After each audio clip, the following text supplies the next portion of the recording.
હવે હું પોતે ડૉક્ટર નરેશ બુટાણી મારું નામ છે. આજે એક બુકનો રિવ્યુ કરવા જઈ રહ્યો છું અને બુકનું નામ છે આનંદ મઠ.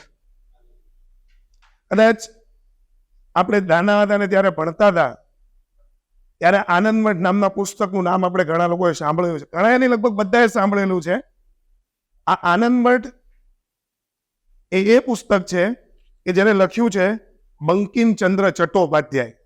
મને એવું લાગે છે કે અહીંયા બેઠેલા દરેકે દરેક વ્યક્તિએ આ નામ સાંભળ્યું જ હશે કે બંકિમચંદ્ર ચટ્ટોપાધ્યાય. એમ કે એક બહુ સરસ ગીત આની અંદરથી લેવામાં આવ્યું છે, એવું આની અંદર ડિસ્કસ કરીશ તમારી સાથે. પણ આનું ડિસ્કશન ચાલુ કરવું એ પહેલા મારે તમારી સાથે વાત કરી છે કે આ પુસ્તક કયા કાળખંડમાં લખાયું છે અને કયા કાળખંડ માટે લખાયું છે. આજે 2024 ચાલે છે અને આજે હું આજે પુસ્તક વિશે બોલવા જઈ રહ્યો છું. 1882માં લખાયું છે, એટલે 142 વર્ષ પૂરા થઈ ગયા છે પુસ્તકને. ને આ પુસ્તક એક શું કરી શકે ને એનું જલવંત ઉદાહરણ એ છે કે 140 વર્ષ પછી પણ એમનું લખાયેલું આજે આપણે મોડર્ન કાફેની અંદર બેઠા બેઠા વાંચીએ છીએ, સાંભળીએ છીએ. મને લાગે છે હજી કેટલા હજારો વર્ષ સુધી આ પુસ્તક જીવિત રહેશે. 140 વર્ષ પહેલા એમણે લખ્યું, પણ એમણે એ સમયે એના કરતા લગભગ 100 કે 110 વર્ષ જૂની વસ્તુ લખી છે. એટલે લેખકનું વિઝન પણ તમે જુઓ કે એમણે જ્યારે લખ્યું ત્યારે એ સમય નહીં પણ એના કરતા પણ 100 વર્ષ આગળ થઈ ગયેલી ઘટનાઓને આધારે લખ્યું. આ પુસ્તકને લગભગ આજે હું કહેવા જાઉં ને તો આ ઘટના જે હું તમને વાત કરવાનો આજથી 250 વર્ષ જૂની વાત છે. સાહેબ, આટલી જૂની વાતો કરીને તમે શું કરશો? પણ આ પુસ્તકનું જો ભારતની સ્વતંત્રતા ગણીએ ને અને એને પાયો બનાવવાનું આપણે શરૂઆત કરીએ કે ભારતની સ્વતંત્રતા એવું મકાન બનાવીએ તો પાયાની અંદર જે 5-10 પુસ્તકો નાખવા પડે ને એમાંનું એક પુસ્તક છે. એટલે મારે તમારી સાથે વાત એમ કે ક્યાંક ને ક્યાંક ખાલી આપણે બંકિમચંદ્ર ચટ્ટોપાધ્યાય કે બંગાળી લેખક છે પોતે, એટલે એમની રચનાઓ ઘણીવાર આપણે વાંચતા નથી હોતા, પણ એના ગુજરાતી અનુવાદ દરેક કાળખંડમાં થયા છે. દરેક કાળખંડ એટલે અત્યારના કાળખંડની વાત કરું છું. એમ કે આ પુસ્તક શોધતા મને આ લેટેસ્ટ પુસ્તક હાથ લાગ્યું, પણ હું એક ડિજિટલ કોપી શોધતો હતો. એની અંદર આપણા જ સુરતના એક બહુ જૂનું પ્રિન્ટિંગ પ્રેસ કે જે કદાચ અત્યારે અસ્તિત્વમાં છે કે પણ નહીં, એટલા જૂના પ્રિન્ટિંગ પ્રેસનું બનાવેલું એક પુસ્તક પણ મને હાથમાં આવ્યું. એની ડિજિટલ કોપી છે જો કે મારી પાસે. તો હવે હું આનંદ મઠ વિશે તમને વાત કરું કે આ કયા માટે લખાયેલું પુસ્તક છે. તો બંકિમચંદ્ર ચટ્ટોપાધ્યાય એ પોતે એક અત્યારની કક્ષામાં જો કહેવાય ને કે ભાઈ એક અધિકારી, એવા અધિકારી હતી. આ અંગ્રેજોના જે સ્ટ્રક્ચર હતું એમાં એક લેવલ પર એક ખૂબ ઊંચા દરજ્જાના અધિકારી હતા, પણ પોતે લેખક જીવ અને દેશભક્ત જીવ. પણ નોકરી તો ગમે તેમાં કરવી પડે, કેમ કે જીવન નિર્વાહ પણ જરૂરી છે. પણ નોકરી કરતા કરતા એમના જોબ પ્રોસ્પેક્ટિવમાં એવું આવ્યું, આમ હું તમને વાત કરું છું 1882ની, તમે કાળખંડ સાથે થોડું કનેક્શન રાખજો તો કદાચ વધારે સમજી શકશો. એ જ્યારે કામ કરતા હતા ત્યારે જો આપણે ભારતની જો હિસ્ટ્રીને વાત કરતા હોય ને તો 2 વર્ષ આપણા માટે બહુ અગત્યના છે. 1757 ને 1857. 1757 એટલે પ્લાસીનું યુદ્ધ અને 1857 એટલે કે આપણું પહેલું ભારતનો સ્વતંત્રતા સંગ્રામ, જેને આપણે ભારતનો વિપ્લવ તરીકે ઓળખીએ છીએ. તો આ 2 વસ્તુની વચ્ચે એક બીજો સંગ્રામ છે કે જે બહુ ઓછો લખાયેલો છે અને બહુ ઓછા લોકો એની નોંધ લે છે, અને એ છે સંન્યાસીઓનો વિદ્રોહ. એટલે જ્યારે આપણે જે ગીતાની અંદર કહેવાયું છે ને કે ભાઈ જ્યારે જરૂર પડે ને ત્યારે સાધુઓએ એમના વસ્ત્રો ત્યાગ કરીને શસ્ત્રો ધારણ કરવા પડે, એ આ ભૂમિ પર થઈ ચૂક્યું છે. આપણા હિસ્ટોરીમાં આપણે એવું માનીએ છીએ કે પહેલો વિદ્રોહ સૈનિકોએ કર્યો હતો, પણ એ પહેલાની એક ઘટના છે સંન્યાસીનો વિદ્રોહ કે જેને ભગવા કપડાં પહેરીને આ વિદ્રોહ ચાલુ કર્યો હતો. અને એ વિદ્રોહ દરેકે દરેક વસ્તુ, જો આ અંગ્રેજોની અંદર કામ કરવું અને સ્વતંત્રતાના બીજ રોપવા, એ 2 એક સાથે થઈ શકે નહીં. તો કંઈક એવી મારે તમને અત્યારે જે હું તમને આજે 250 વર્ષ પછી યાદ કરાવું છું એમ ત્યારે એમને યાદ કરાવવું, પણ કોના અંડરમાં? અંગ્રેજોના અંડરમાં રહીને એને કહેવાનું છે કે આપણે આ સહન કરવાનું નથી. આપણા વર્વો 100 વર્ષ પહેલા કામ કરી ગયા છે, પણ એમાં અંગ્રેજોનું સીધું નામ લઈને લખાય નહીં. અને સાચી ઘટના કહેવા નથી. તમને ક્યારે કદાચ સરાજે જે વાત કરી કે માઇકલ ફેલ્પ્સની, તો હું કદાચ બહુ સારી રીતે કનેક્ટ કરી શકું, આવું સાત્યમાં થાય છે. પણ એમને પણ સાચી ઘટના કહેવાની હતી. તો સંન્યાસીઓના વિદ્રોહને જ્યારે આગળ ડોક્યુમેન્ટ ચેક કરતા હતા, તો એમને આ બધા ડોક્યુમેન્ટ્સ અંગ્રેજોના ગેઝેટિયરમાં વચ્ચે આવ્યા. અને જ્યારે ગેઝેટિયરમાં આ ડોક્યુમેન્ટ્સ વચ્ચે આવ્યા, ત્યારે એમને એમ થયું કે ઓહો, સંન્યાસીઓ આટલું બધું લડ્યા હતા. આ અંગ્રેજોએ નોંધેલી વાત છે. અને એ નોંધેલી વાતને પછી એમણે તપાસ કરી, અને તપાસ કરીને આખું એક નવલકથામાં રૂપ આપ્યું. અને નવલકથાનું રૂપ એટલે આનંદમઠ. મૂળ બંગાળીમાં લખાયેલી છે આ પુસ્તક. આ બંગાળીમાં લખાયેલી પુસ્તકની હું શરૂઆત કહીશ અને એન્ડ હું તમારા પર મૂકીશ, કે જેથી કરીને આ પુસ્તક આજની 250 વર્ષ પછી પણ શું કામ વાંચવું જોઈએ એ મને તમને ખબર પડે. આ ઘટનાની શરૂઆત થાય છે બંગાળના 1770ના દુષ્કાળ પરથી. અને એટલો ભયંકર દુષ્કાળ, એટલે કેવો દુષ્કાળ કે લોકો ગામડાના ગામડા ખાલી થઈ ગયા, કે ભાઈ હવે અહીંયા જીવાય તેમ નથી. લોકો પોતાની માલ મિલકત એની એ જગ્યા પર છોડીને અન્ય ગામોમાં એટલે કે જે જગ્યા પર થોડુંક સારું દેખાય ત્યાં સ્થળાંતરો કરી ગયા. આવા એક કપલના નામથી શરૂઆત થાય છે, કે એ સમયનું કદાચ એ ગામનું સુખીમાં સુખી કપલ એટલે મહેન્દ્ર અને કલ્યાણી. એ બંને બેઠા બેઠા વિચાર કરે છે કે બધા ચાલ્યા ગયા છે, હવે કોઈ અહીંયા છે નહીં, આપણે પણ હવે આ જગ્યા છોડીને ચાલ્યું જવું જોઈએ. પોતે સુખી સમૃદ્ધ, પણ કોઈ ના હોય, જ્યાં પીવાનું પાણી ના હોય, ખાવાનું ઉત્પાદન ના આવતું હોય, ત્યાં રહીને કરવું શું? કે આ જો થોડોક આરમો સમય છે આપણે કાઢી નાખીએ, તો ફરી પાછું જ્યારે કુદરત મહેરબાન થશે ત્યારે પાછા આવીને આપણે અહીંયા રહીશું. અને પદચિહ્ન એવું આ ગામનું નામ છે. ત્યાંથી એ બંને નીકળે છે, પણ વિચાર આવે છે કે ભાઈ આવી રીતના અત્યારના કપરા સમયમાં એમનેમ જવાય નહીં. કેમ કે આવા સમયમાં લોકો પોતાની માનવતા ગુમાવીને કંઈ પણ કરી દે. આજે આપણને જોવે આપણી પાસે પૈસા હોય તો લૂંટી લે, તો હથિયાર પણ સાથે લેવું જોઈએ. પોતે સુખી પરિવારનો એક હથિયાર સાથે લીધું. તેમની પત્ની અંદર એને એક ડબ્બી લઈ આવે છે, કે હું મારું હથિયાર લેતી આવું. એ ડબ્બી લઈ આવે છે, તો એમનો પતિ પૂછે કે ડબ્બીમાં તું શું હથિયાર લઈ આવી?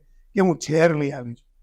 કે કદાચ એવું થાય, માનવતા જો કમાનવતામાં પરિણમે, તો છેલ્લે હું કોઈના તાબે નહીં થાવ, આ ઝેરની ગોળી ખાઈને મરી જઈશ. આ પણ એક જાતનું હથિયાર જ છે. એ બંને નીકળે છે, અને રસ્તામાં થાય છે એવું કે એની પાસે હથિયાર હોય છે, ને થોડા ટાઈમ પછી અંગ્રેજો, હવે આ સમય કયો છે હું ફરીથી તમને યાદ કરાવી દઉં, કે હજી અંગ્રેજો ફૂલ ફ્લેજ સત્તામાં આવ્યા નથી. મૂળ રાજ મુસલમાનના રાજાઓનું છે, જે દિલ્હીમાં ને બંગાળમાં બેસીને આજુબાજુના દરેક વિસ્તારની અંદર વેરો ઉઘરાવે છે. ને વેરો એટલે કેવી રીતના ઉઘરાવે છે, એની સત્તા કોને આપી દીધી છે? અંગ્રેજોને. કેમ કે 1757નું યુદ્ધ થઈ ચૂક્યું છે, જ્યાંથી અંગ્રેજો પાસે દીવાની સત્તા હાથમાં આવી ચૂકી છે. એટલે એ લોકોનું કામ હવે શું રહી ગયું છે, કે ગમે તે ભોગે પ્રજા પાસેથી વેરો ઉઘરાવવાનો. અને કયા ભોગે? કે તારી જમીનમાં પાકે છે કે નહીં, રાજાનો તારે આટલું આપવાનું છે એટલે આપવાનું જ છે. તું ભૂખ્યો મરી જશે ચાલશે, પણ તારે આ બધું ધન, એટલે કે ટૂંકમાં એ સમયનું ધન ખાલી પૈસા નહીં હતા, અનાજ, બીજી પ્રોડક્ટ્સ ઘણું બધું હતું. અત્યારે જે આપણે ખાલી ધનના માટે આપણે ખાલી જે પૈસાની વાત કરીએ છીએ, ત્યાં વખતે ટેન્ડર્સ કંઈ અલગ હતા. તો એ બધી વસ્તુ લઈને અંગ્રેજોની એક ટુકડી એકદમ સશસ્ત્ર પહેરામાં જતી હોય છે, ને એ આ બંદૂકધારી મહેન્દ્રને જોઈ લે છે. એટલે એને એવું લાગે છે આ કોઈ લૂંટારો છે, બરોબર. અને એમની સાથે થોડું મગજમારી થાય છે, બરોબર. ત્યાંથી એ લોકો પાછા બચી જાય છે, અને એક જગ્યા પર બેસે છે, ને પછી એક જગ્યા મળે છે, તો એ પોતાની સાથે એક દીકરી પણ હોય છે, હું કહેતા રહી ગયો કે એ પતિ પત્ની નીકળે છે, સાથે નાની એવી એક દીકરી હોય છે. તો એ લોકો એ જગ્યા પર પહોંચે છે, અને મહેન્દ્ર એની દીકરીને લઈ પત્નીને કહે છે તમે અહીંયા બેસો, હું તમારા માટે કંઈ ખાવાનું વ્યવસ્થા કરતો આવું. અને એ બંનેને મૂકીને ત્યાં જાય છે, પણ મહેન્દ્ર થોડો દેવ નીકળી જાય છે. એટલી વારમાં લૂંટારો આવે છે અને જોવે છે કે ભાઈ એક છોકરી અને આ બાળકી એને પકડીને પોતાની સાથે લઈ જાય છે. મહેન્દ્ર જ્યારે પાછો આવે ત્યારે કોઈ મળતું નથી, અને આ સ્ત્રી અને બાળકીને જ્યારે એ લોકો એને પોતાને હોશ આવે છે કે ક્યાં છે, ત્યારે જોવે છે કે ચારે બાજુ કાળા બિયામણા દેખાતા, પણ કુકડી મુકડી. એ કે લૂંટારાઓને ખાવાનું નહોતું મળતું, આવા કુકડી મુકડી લૂંટારાઓ. અને એમ કહે છે કે ભાઈ લાવો આની પાસે કંઈ હોય તો કાઢી લઈએ, ખાઈ લઈએ, પણ કંઈ એમને લાંબુ મળતું નથી. અને સમય એવો આવી જાય છે કે ભાઈ એ બધું છોડો, આટલી નાની એવી છોકરી છે, આનું માંસ જો આપણે ખાઈ લઈશું ને તોય આપણને એનર્જી આવી જશે. અને આ વસ્તુ થતા થતા એ લોકો અંદરો અંદર લડી પડે છે. પણ એટલામાં એક વ્યક્તિ આવીને ત્યાં પ્રગટ થાય છે. એવું સમજી લે, થોડો ચમત્કારી છે એવું લાગશે તમને, પણ એ ખરેખર બહુ રિયલ ઘટના સાથે બધું જોડાયેલું છે. તો એ આવે છે અને પેલાને ચુંગાલમાંથી આ છોકરી અને એમના મમ્મી, એટલે કે આ જે મહેન્દ્રના વાઇફ છે કલ્યાણી, એમને બચાવીને એક સેફ જગ્યા પર લઈ, એ સાધુ સંત જેવા દેખાતા હોય છે. અને એ વ્યક્તિનું નામ છે સત્યાનંદ. મહેન્દ્ર, કલ્યાણી, એમની બાળકી અને નવા વ્યક્તિનો ઉમેરો થયો સત્યાનંદ. અને આ બધા લોકોને એ સેફલી એક જગ્યા પર લઈ જાય છે. અને એ જગ્યા એક મંદિર જેવી જગ્યા, ખંડર જેવી જગ્યા હોય છે, ત્યાં લઈ જાય છે અને કહે છે, દીકરી તું ચિંતા ના કર. હવે કલ્યાણી હજી પણ કન્ફ્યુઝનમાં છે કે આ કોણ છે, આ પણ એક જાતનો પરપુરુષ જ થયો, એ મને કંઈ કરશે તો ત્યારે કહે છે કે દીકરી તું ચિંતા ના કર, હું બ્રહ્મચારી છું, એટલે મેં તને દીકરી કીધી છે, એટલે તું કોઈ પણ તારી વ્યથા તું વિના સંકોચે મને કહી શકે. ત્યારે કહે છે કે મારો પતિ છે મહેન્દ્ર, એ અમને શોધતો હશે ને તો ક્યાંય ગયો હશે. આ બાજુ મહેન્દ્ર પાછો આવે છે અને ગાંડા જેવો થાય છે કે હવે શું, મારી પત્નીને બાળકો તો મળતા નથી. તો એ પણ શોધમાં નીકળી જાય છે અને અંગ્રેજોના હાથે ઝડપાઈ જાય. હવે એની પાસે બંદૂક જો, એટલે પેલા કે ભાઈ આ ગમે લૂંટારો છે, તો કે ભાઈ આને આપણી સાથે બાંધી લ્યો, મારવો નથી, આને આપણા ગાડામાં બાંધીને લેતા જાય છે. અને પેલા આ બાજુ સત્યાનંદ એમ કે તું ચિંતા ના કર, તારા પતિને હું શોધી લાવું છું. એના બીજા બે સાથીદારો છે, એમનું નામ છે ભવાનંદ અને જીવાનંદ. એને કહે છે કે ભાઈ મહેન્દ્રને ગમે ત્યાંથી શોધી લાવો. અને આ ભવાનંદ અને જીવાનંદ એક આદેશ મળે છે સત્યાનંદ તરફથી, તો એ મહેન્દ્રને શોધવા જાય છે. આ બેમાંથી એક જઈને શોધતા શોધતા એને અંગ્રેજોની અંદર બાંધેલો એક વ્યક્તિ દેખાય છે. એ ઓળખતો નથી, પણ એ પણ આવા જ પેલામાં હોય એટલે પાછું અંગ્રેજોને લાગે છે કોઈ લૂંટવા આવ્યો, કે આને પણ બાંધી લ્યો. એટલે જ્યારે ગાડા એક જ ગાડામાં બંને બંધાય છે, પછી વાત થાય છે, ત્યારે ખબર પડે છે કે હું જેને શોધતો હતો એ આ મહેન્દ્ર જ છે. પછી એને એક યુક્તિ આપે છે કે ભાઈ એથી છૂટવાનું કેવી રીતે. ત્યાંથી એ બંને છૂટીને આવે છે ને આ જે વ્યક્તિ હોય છે બરોબર, તે અંગ્રેજોના સિપાહીઓ સામે યુદ્ધ કરે છે, પણ મહેન્દ્ર કરતો નથી. એટલે આ સીધો જે વ્યક્તિ ઉતરીને એવું કહે છે કે ગમે એમ તો તમે વેપારીની જાત, તમે તમારી સેફટી શોધો, તમને બચાવવા માટે હું અંદર આવ્યો, પણ મને બચાવવા માટે તમે અંદર આવ્યા નહીં. તો આ કે ભાઈ મેં તમને ક્યાં, હું તમને ઓળખતો નથી, તમે મને બચાવવા આવ્યા એવું મને થોડી ખબર છે. પછી એ કહે છે કે ભાઈ હવે તું આ બધી વાત છોડ, તું મારી સાથે ચાલ. બરોબર, ત્યાં સુધી કઈ વાત નથી કહેતો કે ભાઈ તારી પત્નીને બાળકી અમારી પાસે છે. આ બધી વસ્તુ લઈને એ લોકો ત્યાં ફરીથી મઠ પાસે પહોંચે છે. પણ એ પહેલા મઠમાં લઈ જાય છે એટલે આ સત્યાનંદ સાથે એમની મુલાકાત કરવામાં આવે છે, કે જે ત્યાંના પીઠાધિપતિ એવું કહી શકાય. સત્યાનંદ એમને આ ખંડરની અંદર રહેલી 3 મૂર્તિના દર્શન કરાવે છે. હવે આ 3 મૂર્તિ પુસ્તકની અંદર આલેખન અલગ રીતે છે, પણ એનું ચિંતનની દ્રષ્ટિએ જોઈએ ને તો આલેખન જે સમજવા જેવું હતું છે, એ પીરસવા માંગતા હતા અંગ્રેજોની નજરમાં રહીને, કે લોકોને ખબર પણ પડી જાય અને અંગ્રેજોને ખબર પણ ના પડે. એ રીતના 3 મૂર્તિ બતાવે છે કે આ આપણા માતાજી હતા, જે આ બહારના આક્રાંતો આવ્યા એ પહેલાની મૂર્તિ છે, આટલા સરસ હતા. પછી બીજી મૂર્તિ બતાવે છે કે જેમાં એ બેંગોલી છે એટલે કાલી માતાને વધારે માને, કે જો અત્યારે આવું રૂપ છે, એમ કે પોતે ધૂંધવાઈ ગયા છે, એવું રૂપ બતાવે. અને ત્યાર પછીનો જે રૂપ બતાવે છે એમાં એવું બતાવે છે કે માતાજી જો હવે એમના હાથ 10 હાથ છે અને ખૂબ ખુશખુશાલ છે. એટલે કે આ 3 સ્ટેજ બતાવે કે પહેલા આવા માતાજી હતા, ત્યાર પછી ભારત માતાની વાત થાય છે કે એના પર આ બધા આક્રાંતો અત્યારે આવી ગયા છે, એ પોતે ખૂબ હેરાન થઈ રહ્યા છે. મારું ને તમારી ફરજ એવી છે કે એમને ફરીથી પાછા આ ત્રીજા સ્વરૂપમાં, એટલે કે આ 10 હાથવાળી માતાજીના રૂપમાં લાવવાના છે. મહેન્દ્રને આ બધી વાતો કરે છે કે ભાઈ મહેન્દ્ર આ રીતના છે. તો પછી એ પૂછે કે તમે બધા કોણ છો, મને આટલા અંદર લઈ આવ્યા. તો ત્યારે એ લોકો વાત કરે છે કે અમે સંતાનો છીએ, મારા પરિવારોને મૂકીને અહીંયા આવ્યા છે અને દેશના માટે લડીએ છીએ. અને જ્યારે આ મહેન્દ્રની એન્ટ્રી થાય છે ત્યારે ત્યાં નદી કિનારાનું દ્રશ્ય બતાવે છે, અને જ્યાં આવા હજારો સંતાનો ભેગા થયા, ત્યારે એને ખબર પડે છે કે આ કોઈ 1-2 વ્યક્તિ નથી, આવા લોકોથી બચાવવા માટે હજારો લોકો આ રીતના જોડાય છે. ત્યારે મહેન્દ્રને જે સત્યાનંદ છે સમજાવે છે કે ભાઈ તારે પણ આમાં જોડાવવું જોઈએ.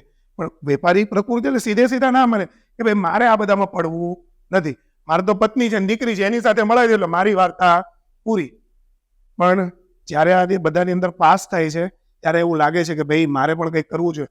આ પક્ષે શું થાય છે, શાંતિ પણ જ્યારે સૂવે છે ને ત્યારે એને સપનું આવે છે, અને આ જે મૂર્તિઓ દેખાતી હતી એવી જ મૂર્તિઓ એને પણ કંઈ દેખાય છે, અને એ મૂર્તિની અંદર ભગવાન વિષ્ણુ, વૈષ્ણવ સંપ્રદાય બતાવે છે. આની અંદર એનો એક અલગ પ્રકાર બતાવે છે કે ભાઈ એ વિષ્ણુજી એવું કહે છે કે ભાઈ તું જ આને બાંધી રાખે છે, જો તું મારા ચરણે આવી જશે ને તો એ આ જ ચરણે આવશે અને એ ભારતના ભવિષ્ય માટે કંઈ કરશે.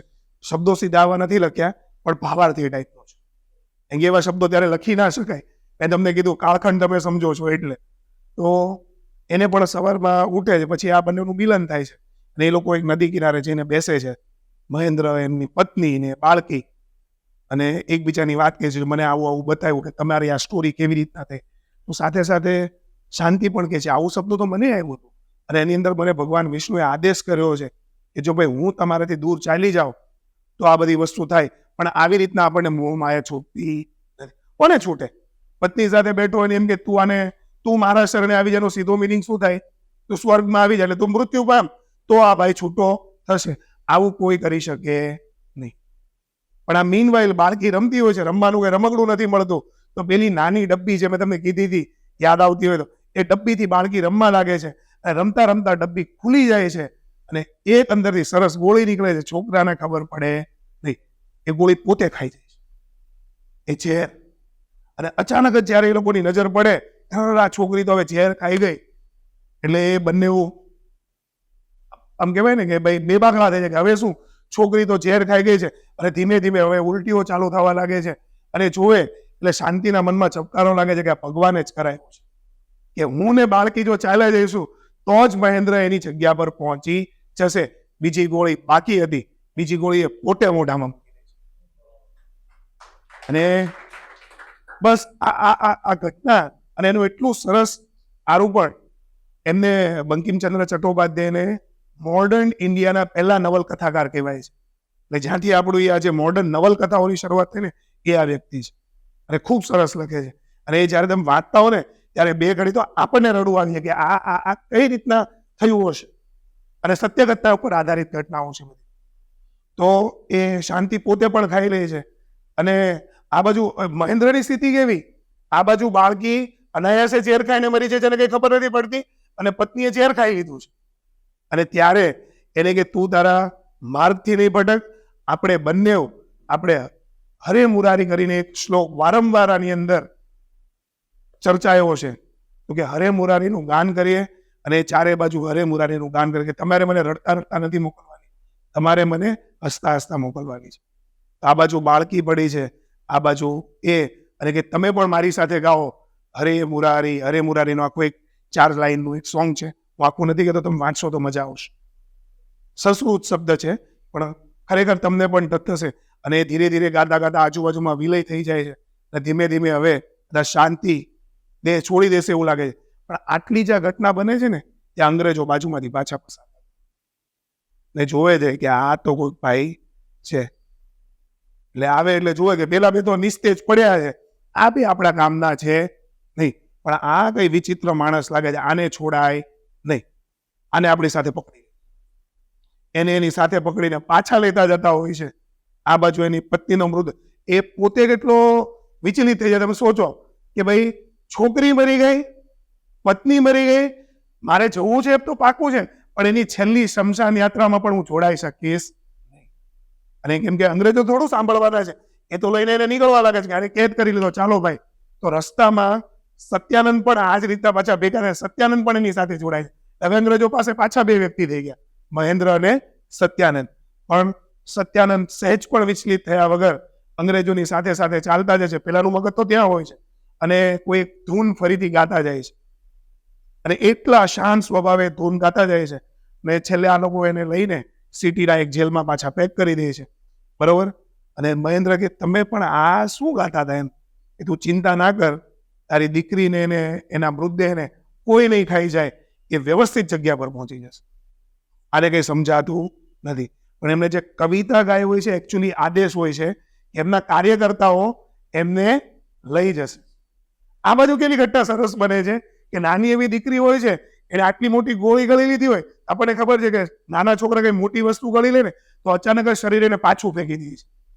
એટલે એ દીકરીને ગોળી ગળી લીધી હોય છે, થોડીક વાર તેને ઉલટી થાય એટલે આખે ને આખી ગોળી બહાર નીકળી જાય છે અને દીકરી પાછી સજીવન થઈ જાય. ને આ બાજુ એની સ્ત્રી હજી પડી હોય છે. એટલે જીવાનંદ કરીને એક વ્યક્તિ ભવાનંદ ને જીવાનંદમાંથી જીવાનંદ ત્યાં જાય છે અને જોવે છે.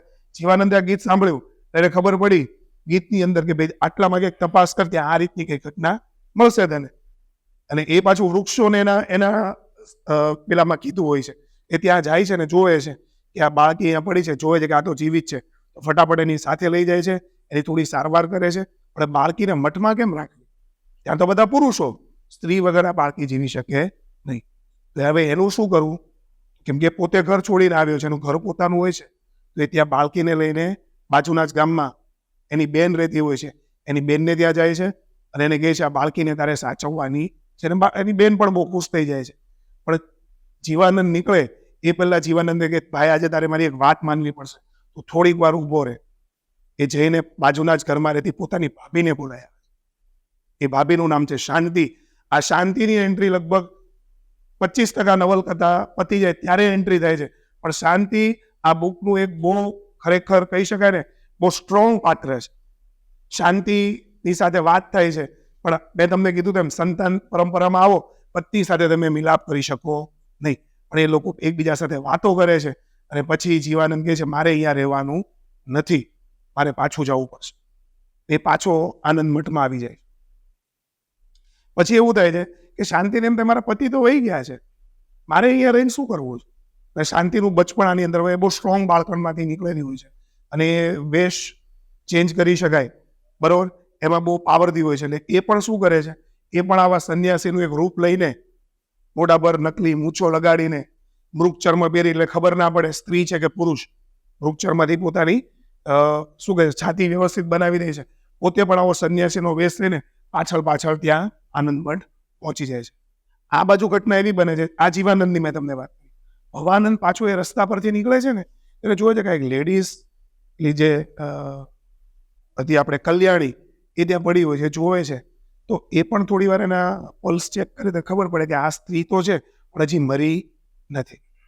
તો એને એમ થાય કે મરે નથી સ્ત્રી, તો આની જો આપણે સારવાર કરીએ તો બચી જાય. જંગલનું જ્ઞાન હોય છે, થોડી ઘણી જડીબુટીઓ નાખે છે અને આ બાજુ ફરીથી કલ્યાણી પણ સજીવન થાય છે. પણ આ બધી મહેન્દ્રને વાત ખબર છે નહીં. હવે કલ્યાણી સજીવન થાય, અગેન પાછો પ્રશ્ન એ આવે આનંદ મઠમાં તો લઈને રાખી ના શકાય, તો એને પણ એ બીજી જગ્યા પર મૂકી આવે. અને ફરીથી આ બાજુ શહેરની કેદની અંદર સત્યાનંદ અને મહેન્દ્ર એ જેલમાં છે, જીવાનંદ ને ભાવાનંદ એ બાજુ આનંદ મઠમાં છે. અને સત્યાનંદ કહે છે કે ભાઈ આજે આપણો જેલનો છેલ્લો દિવસ છે. તો આ મહેન્દ્ર કે એમ કેમ? આ તો આપણને કંઈ પૂછતાય નથી, આપણને કાઢવાની ક્યાં વાત કરે છે.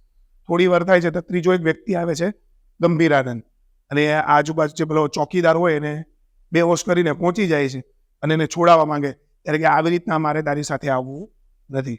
પણ પેલાને મગજમાં બેસી ગયું કે આ સ્વામી છે કે થાય છે કે તું જા હવે અલગ રીતે બહાર આવશું. અને અલગ રીતે બહાર આવે એટલે કે આ લોકો અહીંયાથી તૈયારી કરે, ભાવાનંદ, જીવાનંદ, ગંભીરાનંદ સશસ્ત્ર ચડાઈ કરે છે. એટલે આ છે પહેલો આપણો સંન્યાસીઓનો સશસ્ત્ર વિદ્રોહ કે જેની અંદર શસ્ત્રો ભેગા કરીને, શસ્ત્રો ત્યારે અંગ્રેજો જેવા નહીં હતા આપણી પાસે, પણ આપણી પાસે શું હોય તો કે લાકડી, તલવાર, દાંતરડા, આ આપણા શસ્ત્રો એ લઈને ત્યાંથી આ બંનેઓને છોડાવીને લાવે છે. જ્યારે છોડાવીને આ લોકોની રિટર્ન એન્ટ્રી થાય છે ત્યારે એક નદીના કિનારે હજારો આવા સંતાનો બેઠા હોય છે. અને ત્યારે મહેન્દ્રને એમ થાય છે કે ઓ આ મહાત્માની પાછળ આટલું હજારો પબ્લિક છે. અને ત્યારે એને કહે છે કે હવે તારે નક્કી કરવાનું છે કે તારે આ સંતાન બનવું છે કે નહીં. પણ મહેન્દ્ર તો એવું જ થઈ ગયું છે કે મારી દીકરીને એ તો મરી જ ગયા છે, એટલે મારી પાસે હવે આ સંતાન બનવા સિવાય કોઈ વિકલ્પ છે નહીં. અને મહેન્દ્ર એની અંદર ઘણું બધું ગણમતલ કર્યા પછી જોડાય છે. અને પછી સ્વામી એને કહી દે છે કે તું જોડાય નહીં પહેલા મારે તને એક વાત કરી છે કે તારી દીકરી ને પત્ની બે સલામત છે. પાછો ડૂબી જાય કે દીકરી પત્ની સલામત હોય તો આમાં શું કામ જોડાવ? તો ત્યારે એને કહે છે જે તે સંતાન બનવાનો નિર્ણય કર્યો જ છે તો તું તારી દીકરીને પત્નીને મળી શકશે નહીં. છતાં પણ પછી એમ થઈ જાય છે કે આ આર્યની અંદર જોડાવવું છે. એને જોડાવા પાછળનું કારણ બહુ મોટું. જ્યારે એ લોકો આવું થાય છે અને જ્યારે આ બધા લોકો ભેગા હોય છે, ફરીથી એકવાર યુદ્ધ કરવામાં આવે છે આ જે આક્રાંતાઓ આવે તેની સામે, અને એ વખતે આટલા 10,000 લોકો હોય છે છતાં એ લોકો હારી જાય છે. એટલે આ લોકોનો મનોબળ થોડું તૂટે છે કે ભાઈ આપણે આટલા બધા નહીં, થોડા કરતા તોય હારી ગયા. એ ત્યારે મુસલમાનો સામે યુદ્ધ કરે છે, અને મુસલમાનની સાથે હવે સપોર્ટમાં કોણ આવી ગયા છે? અંગ્રેજો એટલે નીતિથી લડે. નીતિ એટલે કૂટનીતિ છે ને કહેવાય. નીતિ એટલે એ લોકોના કેરેક્ટરની વાત નથી કરતો, એ કૂટનીતિથી લડે. એટલે એ લોકો ડગ્યા નહીં, આ બાજુ બધા હારી ગયા. ફરીથી પાછા આ લોકો ભેગા થાય છે કે આપણે આટલા બધા હતા તોય હારી ગયા, તો આપણે શું કરવું છે કે આ રીતના હવે લડી નહીં શકાય, આપણે પણ હથિયારો ભેગા કરવા પડશે. હથિયારો કોણ? તો અંગ્રેજો તો નવી નવી તોપો લઈને આવ્યા હતા. એક તોપ મારે તો આપણે ચીપડાની જેમ વધેરાય છીએ. તો કે હવે શું કરવું? તો મહેન્દ્રને કહે છે તું જોડાયો છે, તારે યુદ્ધ નથી કરવાનું, તારે ફરીથી તારા ગામ પચ્ચીનમાં જવાનું છે. ત્યાં તારી જગ્યા તો મોટી જ છે, એને તું કિલ્લો બનાવ. અને ભાવાનંદ, જીવાનંદ ને સત્યાનંદ કહે છે કે હું યાત્રાએ નીકળું છું, ત્યાંથી હું માણસો શોધીશ, હું તોપો લેવા નહીં જાઉં. તોપ જો હું બહારથી લઈને અહીં આવું તો અંગ્રેજોને ધ્યાનમાં આવી જવાય. હું કારીગરો ગોતીશ કે જે આપણા માટે શું બનાવે? તોપ. તમે અહીંયા થોડું ઘણું ભેગું કરીને પૈસાનો ઇંતજામ કરો, પૈસાથી આપણે શું બનાવીશું? તોપો. ને પદચિહ્નની અંદર એ લોકો પોતાની શસ્ત્રોનું પ્રોડક્શન ચાલુ કરે છે. કેમ કે લડવાનું તો છે જ, કે છેલ્લામાં એ હાર્યા છે. પછી ધીમે ધીમે આ રીતના કામ ચાલુ થાય છે, અને એકવાર ભેગા થાય છે અને 14 તોપો પોતે બનાવી લીધી હોય છે, અને ભેગા રહે છે કે હવે આપણે લડવું છે. એવી જે જાહેરાતો થતી હોય છે ને, એટલી વારમાં એક અંગ્રેજ કેપ્ટન, એનું નામ છે કેપ્ટન ટોમસ. હજી તો આ લોકો જે તૈયારીઓ કરતા હોય છે ને, ત્યાં જે તોપ લઈને પહોંચી જાય છે, અને ત્યાંથી તોપગોળાની મારવાની શરૂઆત કરે. થોડી વારમાં લગભગ મોટા ભાગનું લશ્કર આ લોકોનું લગભગ મરવા પર આવી જાય છે. અને આ ભાવાનંદ, જીવાનંદ પણ કે ભાઈ હવે શું કરવું? તો એમ કહે છે કે ગમે એમ કરીને આ પુલથી સામેની સાઈડ આ બધા સૈનિકોને બચ્યા છે કાઢી લઈએ ને તો એ બચી જાય. પણ જ્યાં સુધી પુલ સુધી પહોંચવા જાય ને, એનો લેફ્ટનન્ટ કર્નલને ખબર પડી જાય કે આ પુલ પરથી જ નીકળવાના છે, પુલ બ્લોક કરી લ્યો, તું આમથી આવજે. આ લોકો પાસે બીજો કઈ શસ્ત્ર છે નહીં, આપણે આ 10,000 ને આજે અહીંયા પૂરા કરી દેવા છે. અને આવી વ્યૂહરચનામાં જયારે ફસાય છે ત્યારે આ બેમાંથી એકને એમ થઈ જાય છે, ખાસ કરીને જીવાનંદને, કે ભાઈ હું મારા ઘરે મારી પત્નીને મળીને ભૂલ કરીને આવ્યો છું, એટલે મારે હવે આ ગમે તેમ કરીને એનું પ્રાયશ્ચિત કરી લેવાનું છે. બરોબર? એ ગમે તેમ મરણીઓ થઈને સામેના પક્ષમાં જાય છે અને એક ટોપ જ જીતી લે છે, અને ટોપનું લાળચું ઊંધું કરી નાખે, અને એ પણ તોપ ગોળા વરસાવવાનું શરૂ કરે. થોડી જ વારની અંદર અંગ્રેજોને પણ પાછી પાની કરવી પડે ને એવી પોઝિશનમાં લાવી દે. અને હવે તો પછી પેલા હારતા હતા એનામાં જુનૂન આવે ને, એ જુનૂન સાથે ફરીથી લડવાનું શરૂ થાય છે.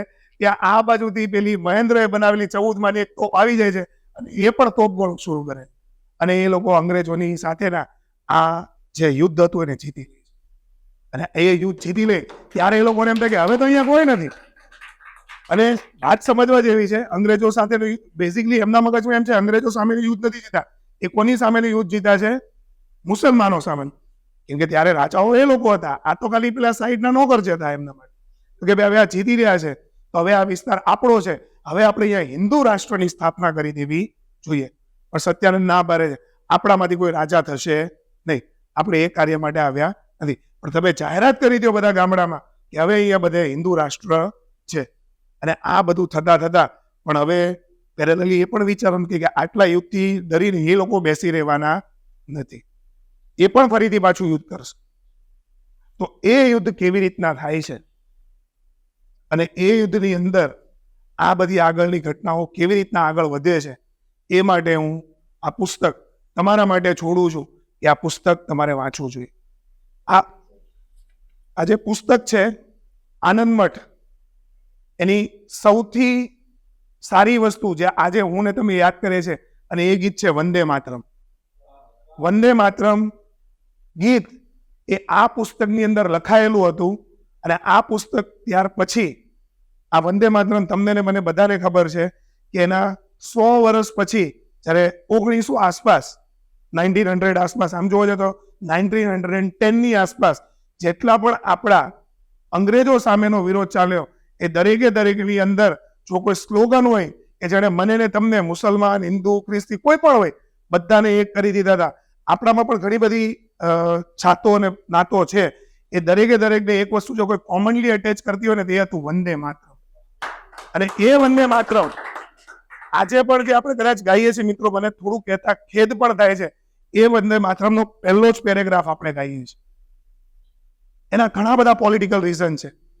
પોલિટિકલ રીઝનમાં આજે મારે નથી જવું. આ વંદે માતરમ લગભગ 1912 આસપાસ સુધી, જેને આપણે ઇન્ડિયન નેશનલ કોંગ્રેસ કહીએ છીએ, જે આપણી મૂળભૂત કોંગ્રેસ છે, જે આઝાદીની પહેલા સ્થપાઈ હતી, એના દરેક સભાની અંદર આ વંદે માતરમ ગાવું કમ્પલસરી હતું. પણ એમાં કેટલાક વિરોધોને કારણે પાછળનો એક ટુકડો કટ કરીને છેલ્લે આગળનો ટુકડો આજે ગાઈએ છીએ. અને આજે આપણે એને રાષ્ટ્રીય ગીત એવું કહીએ છીએ. બરોબર. અને આ પણ જો હું તમને કહું ને તો એક પોલિટિક્સ જેવું જ કહી છે. બંધારણની અંદર એને રાષ્ટ્રીય ગીત એવો શબ્દ, એટલે કે આને નેશનલ સોંગ કહીએ છીએ, નેશનલ એન્થમ નથી કહેતા. નેશનલ સોંગ એવો જોવા જઈએ તો બંધારણીય કોઈ શબ્દ છે નહીં. એના માટે પણ હું રીડર્સને કહું છું કે ભાઈ તમે પણ આ વંદે માતરમ ગીત કેમ આખામાંથી ટુકડા થઈ ગયા અને ટુકડામાંથી એક જ ટુકડો આપણે કેમ કે એની પણ એક આખી હિસ્ટ્રી છે. તો એ પણ તમે વાંચશો. આ વંદે માતરમને આપણી અંદર ઉજાગર કરનાર આ આનંદ મઠના બંકિમચંદ્ર ચટ્ટોપાધ્યાયને આજે લગભગ 250 વર્ષ પછી મારા તરફથી શ્રદ્ધાંજલિ.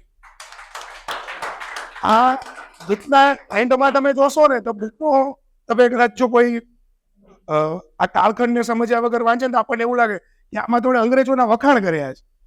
પણ આ એ સમયમાં બુક લખાઈ છે જ્યારે અંગ્રેજો પોતાના ફૂલ કલરમાં નહોતા આવ્યા. આ જે બુકનું એન્ડિંગ આવે છે એ અંગ્રેજોના શાસન શરૂઆત થયું ત્યારે જ આવી જાય છે. અને અંગ્રેજોના સાચા કલર એ સમયે દેખાયા નહોતા. અને બીજી વસ્તુ કે અંગ્રેજોની સાથે જ રહીને જો અમારે બુક દરેક ક્રાંતિવીર પાસે પહોંચાડે, એ સમયમાં તમને ખબર હશે કે એ લોકો આવું કોઈ પણ લિટરેચર એને બેન કરી દેતા. દરેક પ્રિન્ટિંગ પ્રેસ પર છાપા મારતા અને એ પ્રિન્ટિંગ પ્રેસ ચલાવવા વાળાને પણ જાહેરમાં ગોળીએ દઈ દેતા. આવી સરકાર હતી. તો એ સમયની અંદર દરેક ઘર સુધી આ સાહિત્ય પહોંચાડવું અને આનંદ મઠ, બરોબર, અને આનંદ મઠની અંદર જે આપણું આ વંદે માતરમ ગીત લખાયેલું છે એમાં આખા ભારતનું સુંદરતાનું વર્ણન છે. એ સુંદરતાનું વર્ણન એટલે કરી શક્યા છે કેમ કે અધિકારી હતા અને એમના કામના અર્થે એમને સમગ્ર ભારતનો પ્રવાસ કરવો પડતો અને એમણે જે સુંદરતા નિહાળી એ જ સુજલામ સુફલામ, એ જ આપણી માતા, અને એની સ્તુતિ એટલે આ વંદે માતરમ. તો મારે દરેક વાચકને ખાસ કહેવું છે કે આ પુસ્તક બીજું કોઈ વાંચો કે ના વાંચો, પણ આ પુસ્તક એક ભારતીય તરીકે દરેક વાંચો. ખૂબ ખૂબ આભાર.